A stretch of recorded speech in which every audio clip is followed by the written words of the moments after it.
Hello friends, in this video I will share with you 6 reasons that I've observed in people around me, friends, family or people I've read about that keeps an individual poor. Number 1 is not being able to save 20% of your income.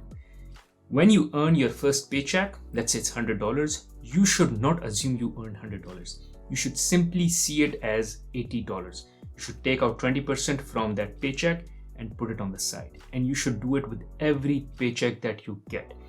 Get in a habit of understanding or making yourself comfortable with 80% of what your original income is.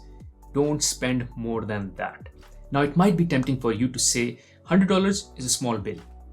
I won't save anything from this $100. Rather, I'll start saving once I start earning more. The challenge with that approach is twofold. One is you never get in a habit of saving that 20% because you've never developed that muscle.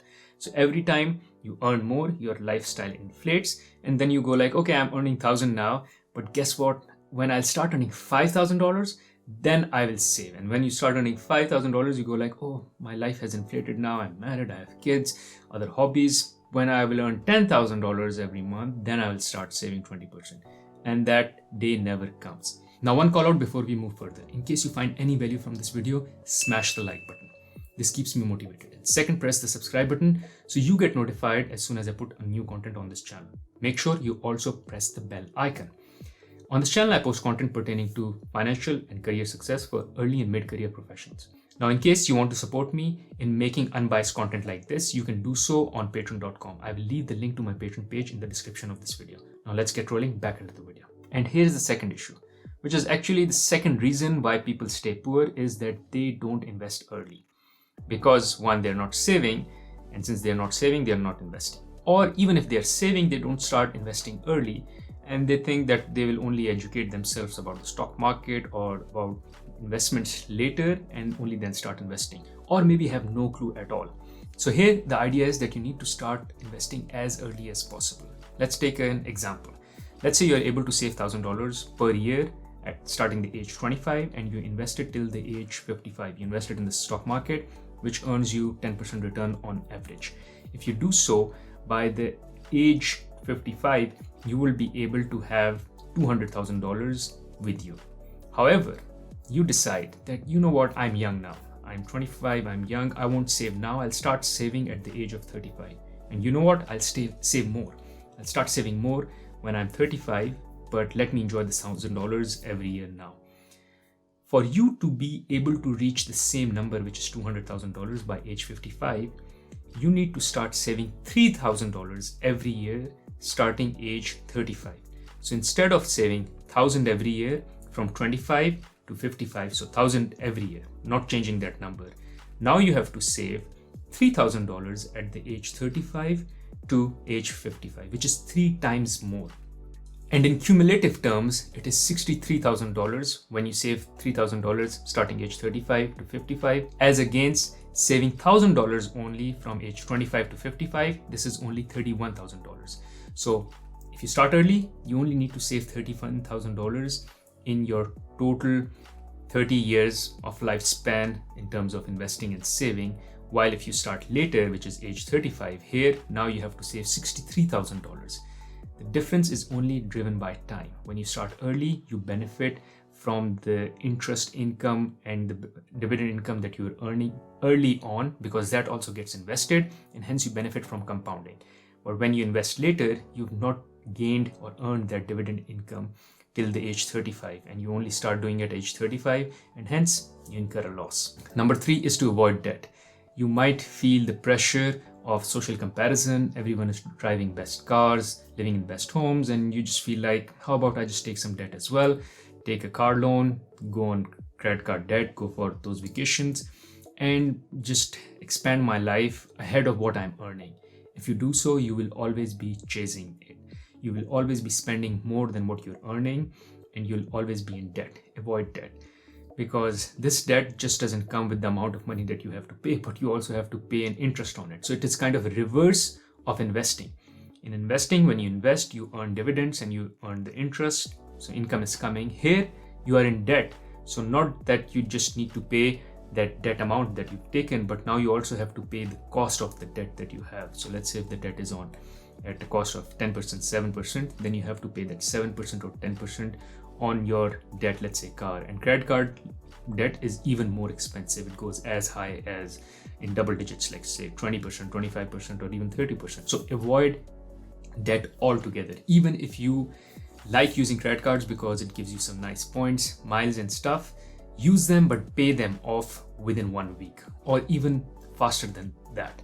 So you get the benefit of the points, but you don't get hurt by incurring interest on the debt that will accumulate on the credit card. Next is simply wasting time. And here the biggest time wasted that I've observed is either social media or just sitting on a couch watching Netflix. Here there is a saying where the success of an individual is directly proportional to the amount of time he spends sweating versus or compared to the amount of time he or she watches others sweat. And here the example is, let's say, this YouTube video that I'm making. If I'm spending all my time watching others make their YouTube videos, which is watching others sweat, and I don't sweat at all, and I just watch them make their passive income, them making videos about how much money they've made using YouTube or their passive income and all, and I just watch them, then my success will be zero. But if I am making those YouTube videos and instead of watching others, I make YouTube videos, or I make YouTube videos or spend more time in making videos versus the time I spend watching others, then my friend, I'm doing something which is productive, which is also earning me money. So the more time I spend sweating myself, it is better for me versus watching others sweat. And as I said, this YouTubing is one example where I try not to waste time by being on the social media. Rather, I try to spend time by being on the social media, but in a way where I can earn money versus just watching others. Next is simply relying on one single income. Now, you may start your career with a good job and you may have an assumption where you may continue to work with the same company or have a good career growth going forward.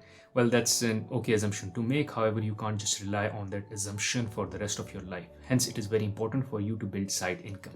This could be through investments. So you are making investments, either let's say in rental property, in stock market, or some other side business you have with a bunch of friends or a bunch of colleagues. Or you may be investing your time after 9 to 5 into something which can generate passive income on the side. This could be you expanding on your hobbies or your passions and trying to monetize this. This, my friend, is an example where I make YouTube videos in order to generate that passive income. I have a passion for teaching others and coaching others, which I really enjoy, I really love, and I've kind of monetized or trying to monetize that passion, and hence making YouTube videos out of it, and also offering coaching sessions and also getting some affiliate income along with this YouTube channel. So it is very important that you develop a side income. Again, something which doesn't take a lot of time, like you have a 9 to 5 job, but if you can spend like 3 hours a week, either on the weekend or in the evenings, just to harness or nurture that side hustle, that passion or hobby, which you can eventually monetize into. Because you can't just rely on working 9 to 5 for the rest of your life. You can, but I'm sure there will come a time where you'll start to feel miserable because you'll realize that you don't own your time. And this happens more and more as you age, as you become more wise, as you have a family, as you have more hobbies. And you may have the realization that life is so short. So what you rather need from life is to own your time, because time is a scarce resource as against going up the ladder in the career. And hence, it is important you have something nurtured on the side which keeps paying your bills, that you can eventually retire into, or that can eventually make you financially free. So something on the side, something small, but keep nurturing it, keep making it big. And just taking an example of my YouTube passive income, the idea here is not to just retire tomorrow. Rather, the idea here is to keep working at it and nurturing it. So eventually in 3, 4, 5, 6 years time, I'm able to be in a place where I can call it as my core income and not rely on the 9 to 5 income, rather start to have something which I can control and start to own my time. Lastly, it's about having the fixed mindset versus the growth mindset, which is you having the assumption that things are what they are for you and they won't change, and hence you are just in a rut on daily basis versus trying to break the cycle of poverty. And you're just maybe comfortable in your comfort zone. And here I am reminded of an example which I read in one of the books. I think it was by MJ DeMarco. Probably the name of the book is Millionaire Fastlane, where he talks about an incident where he visits a gas station and he sees a dog sitting outside the gas station, and the dog is whining. And when he goes inside the gas station, he asks the attendant that why is the dog whining? Because I've observed this dog many times. Every time I come here, I observe the dog whining. And he says because he's sitting on a nail. So the nail is hurting the dog, and that's why the dog is whining. And the guy goes like, so why doesn't the dog move? And then the attendant says, because the nail doesn't hurt enough. The nail doesn't hurt enough. And this is the piece where you are kind of in your comfort zone. So you're poor, you're not doing well, but you're in a comfort zone because it hurts you, but it doesn't hurt enough. But then it will hurt you forever. So just don't think about that little pain you're feeling today, because you can overcome the pain, especially every time you get your paycheck from 9-to-5 job. You go like, fine, I hate my job, but I'll continue at it because it is bad, but not that bad. But imagine if you have to do that not that bad job for the rest of your life. That is when it becomes painful, because you might be okay being in pain for a while, but not forever. So you're better taking a different pain, being out of your comfort zone, finding that situation painful for a limited time period, but eventually be free. So try to come out of this fixed mindset that things are not going right for me. I'm not that guy who will be able to make it. It is not possible for me. I give my example. If I can make it, anyone can do it. Come from a third world country, from a small city, average education, very bad grades, but I was able to find my way because every time I was like, I can do this. I'll try my best to get there or to get to the point where I want to. And hence I invested in my career. I tried hard, and now I'm trying hard with my side hustles as well. So if I can do it, you can do it as well. Thank you for watching this video. Hopefully this video was helpful for you to now have a realization. What are the things that you need to avoid if you want to become financially free, if you want to become financially successful?